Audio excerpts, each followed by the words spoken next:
Hello, ഇന്ന് എന്താ പരിപാടി എന്നല്ലേ? ഇന്ന് ഞാൻ എൻ്റെ കുറച്ച് പഴയ ഓണക്കോടികൾ കാണിച്ചു തരാം കേട്ടോ. എന്താ പറയുക, ഇത് ഒന്നോ രണ്ടോ തവണയിൽ കൂടുതലൊന്നും ഈ ഒരു സാധനവും ഞാൻ ഇട്ടിട്ടില്ലേ. വേറെ ഒന്നും കൊണ്ടല്ല, പണ്ടൊക്കെ നമുക്ക് എന്നും ഉടുപ്പൊന്നും വാങ്ങിക്കാനായിട്ട് പൈസ ഉണ്ടാവില്ലായിരുന്നു. പക്ഷേ ഓണത്തിന് വർഷത്തിൽ ഒരിക്കലല്ലേ എടുക്കുന്നതെന്ന് വിചാരിച്ച് എടുക്കുമ്പോൾ അമ്മ നല്ല വർക്കുള്ളതൊക്കെ എടുക്കുക. അമ്മ വീട്ടു ജോലിക്കൊക്കെ പോയിട്ടാണ് കാര്യങ്ങളൊക്കെ നടത്തിക്കൊണ്ടിരുന്നത്. അപ്പോൾ പുള്ളിക്കാരി എടുക്കുമ്പോഴത്തേക്കും എൻ്റെ മക്കൾ ഓണത്തിന് സൂപ്പറായിട്ട് ഇരിക്കണമെന്ന് പറഞ്ഞ് പുള്ളിക്കാരി എടുക്കുമ്പോൾ നല്ല അടിപൊളി വർക്കുള്ള സാധനങ്ങളൊക്കെ എടുക്കുവേ. പക്ഷെ അന്നേരമൊക്കെ നമുക്ക് ഈ ലെഹങ്ക ലാച്ച ഒരു 8-8 ക്ലാസ് തൊട്ട് ആ സമയത്ത് നമുക്ക് ലെഹങ്ക ലാച്ച എന്നൊക്കെ പറയുമ്പോൾ ഭയങ്കര ഒരു ആക്രാന്തമായിരുന്നു. അപ്പോൾ എടുക്കുമ്പോൾ ഞങ്ങളും വേണ്ടാന്നൊന്നും പറയില്ല, എടുത്തിടും, ഷോ കാണിച്ച് സ്കൂളിലൊക്കെ ഇട്ടുകൊണ്ട് പോകും, അങ്ങനെയൊക്കെയായിരുന്നു. പക്ഷേ ഈ പിന്നീട് അങ്ങോട്ട് കഴിയുമ്പോൾ നമുക്ക് ഈ സാധനങ്ങളൊന്നും നമ്മൾ ഇടത്തില്ല, കാരണം ഇത് ഓവർ വർക്കാണ്. നമുക്ക് ഭയങ്കര ചമ്മലാണ്.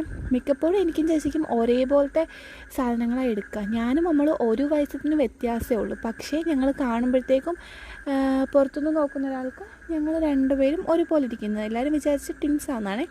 അതുകൊണ്ട് അമ്മ ഞങ്ങൾക്ക് എടുക്കുമ്പോൾ ഒരേപോലത്തെ സാധനം എടുക്കും. കളർ ചേഞ്ചിൽ ഒരേ പാറ്റേണിൽ വരുന്നത് എടുക്കും. ഈ ഒരു റെഡ് കളർ കാണിക്കുന്നത് എൻ്റെ ആട്ടോ. ഇതാണെങ്കിൽ എനിക്ക് ഭയങ്കര ഇഷ്ടമായിരുന്നു, ഞാൻ എപ്പോഴും ഇടുമായിരുന്നു. പക്ഷേ ഇപ്പോൾ എനിക്കിതൊന്നും കയറില്ല, വണ്ണം വെച്ചു. ഈ ഒരു പച്ച വന്നിട്ട് എൻ്റെ ചേച്ചിയുടേതാണേ. ഇതും അവൾക്കും ഇപ്പോൾ ഇതൊന്നും കയറത്തില്ല. ഞങ്ങൾ രണ്ടുപേരും നല്ലപോലെ വണ്ണം വെച്ചു. ഇത് വന്നിട്ട് 9ാം ക്ലാസ്സിൽ പഠിക്കുമ്പോൾ ഉള്ളതാണേ. 9ാം ക്ലാസ്സിൽ പഠിക്കുമ്പോൾ എടുത്താൽ ഇത് ഒരു ടൈപ്പ് ലെഹങ്ക ആട്ടോ. ഇത് വന്നിട്ട് 8ാം ക്ലാസ്സിൽ പഠിക്കുമ്പോൾ എടുത്ത ഈ ഒരു പച്ച എൻ്റെ ആട്ടോ. അടിയിൽ ചെറുതായിട്ട് പച്ച കളർ കാണുന്ന എൻ്റെയാണ്. ഇതൊക്കെ വന്നിട്ട് അടിപൊളി സാധനം. ഇപ്പോഴും ഒരു കുഴപ്പവും സംഭവിച്ചില്ല. നമുക്ക് ടോപ്പൊന്നും കയറത്തില്ലെന്നേ ഉള്ളൂ, പക്ഷേ പാവാടയൊക്കെ ഇപ്പോഴും കറക്റ്റാണ്. ഇത് വന്നിട്ടാണ് എൻ്റെ ടോപ്പ്. അതിൻ്റെ ഒരു നടുഭാഗം നിങ്ങൾ ശ്രദ്ധിച്ചോ, അതിനൊരു സ്റ്റോറി ഉണ്ട്, ഞാൻ കാണിച്ചു തരാവേ. ശരിക്കും പറഞ്ഞാൽ എനിക്ക് പച്ച കളർ പൊതുവെ ഇഷ്ടമല്ല. പക്ഷേ വേറെ രണ്ടാമത്തെ കളർ കണ്ടാൽ എന്തായാലും ഞാൻ പച്ച കളർ എടുക്കുള്ളൂ. കാരണം അവൾക്ക് ഉള്ളത്, ചേച്ചിക്ക് ഉണ്ടായിരുന്നത് ഈ ഒരു കളർ ആട്ടോ. ഇത് വന്നിട്ട് നല്ലൊരു പിങ്ക് ഷെയ്ഡാണ്. എനിക്ക് ഗ്രീനും അവൾക്ക് പിങ്കും. ഒറ്റ നോട്ടത്തിൽ സെയിം പാവാട, പക്ഷേ അടിഭാഗത്ത് മാത്രമേ ഡിഫറൻസ് ഉള്ളൂ. ഇതാട്ടോ അവളുടെ ടോപ്പ് വന്നിട്ട്.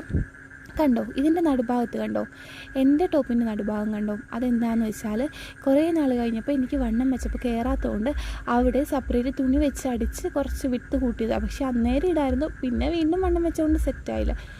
ഇതും വന്നിട്ടൊരു ഓണക്കോടിയായിട്ട് ഇതിൻ്റെ കവർ പോലും കളഞ്ഞിട്ടില്ല. കാരണം സംഭവം ഇപ്പോഴും നല്ല അടിപൊളിയായിട്ടിരിക്കുക. നല്ല കളറാട്ടോ. നിങ്ങൾക്ക് ഈ ഫോണിൽ കൂടെ കാണുമ്പോഴത്തേക്കും വീഡിയോ കൂടെ കാണുമ്പോഴത്തേക്കും എത്രത്തോളം കാണാൻ പറ്റുമെന്ന് എനിക്കില്ല. പക്ഷെ നല്ല ഇടിവെട്ട് പൊന്മാന്നയിലെന്നൊക്കെ പറഞ്ഞാൽ നല്ല അടിപൊളി കളറാട്ടോ. ഒന്നും പറ്റിയിട്ടില്ല, നല്ല സൂപ്പറായിട്ടിരിക്കുവാണ് ഇതൊക്കെ. ശരിക്കും പറഞ്ഞാൽ എനിക്ക് സങ്കടം തോന്നും, കാരണം എല്ലാത്തിനും അത്യാവശ്യം